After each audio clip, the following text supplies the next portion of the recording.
salaamaaleykum mbokk yi tey ci vidéo tey dafay wax ci nan la ñuy numéroter un document Word sauf la première page c'est-à-dire ni numéroter document Word bi yëpp page yëpp ba mu des première page bi kese donc gis ngeen ci document bi ñu yor tey jii nii 29 pages la donc dañoo bëgg a numéroter page yëpp ba mu des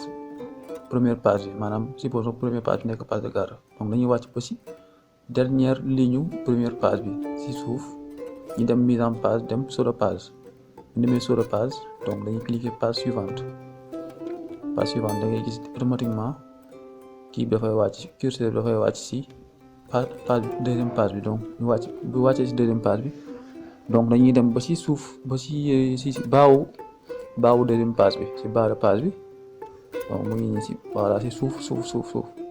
mu ngi nii di cliquer double clic donc mu génn kii yoon nii donc di décocher lié au présent. mu lii benn genre option la donc boo ko décoché day tax ñaari page yi du ñu lié ci numéro yi quoi donc bu ñu defee décoché foofu ci dem insertion donc insérer numéro donc dañuy insérer numéro ci bas de page bi donc ñu dem insertion dem numéroter numéro de page ñu dem bas de page ñu cliquer benn exemple numéro donc voilà donc on a choisi donc voilà. ok choisir nañ benn numéro ok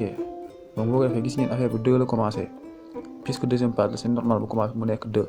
donc dañuy dem modifier ko dañuy demaat insertion dem numéro de page dem format des numéros voilà mu ngi nii format des numéros ñu cliquer donc bu ñu cliquer format des numéros dañuy cocher fii bi ne à partir de deuxième waaw mu ngi noonu à partir de. boo ko ci automatiquement da ngay bindal 1 def ok donc gis ngeen xoolee bu baax waaw automatiquement numéro bi nekkaat na 1 donc deuxième page bi nekk na numéro nekk na 1 gis ngeen page 2 numéro 1 ça veut dire que page 1 amut ñu ngi xool voilà page 1 mooy nii gis ngeen ci suuf amul numéro nañ wàcc deuxième page voilà deuxième page ak nii 1 gis ngeen 1 la commencé. donc ni la ñuy numéroter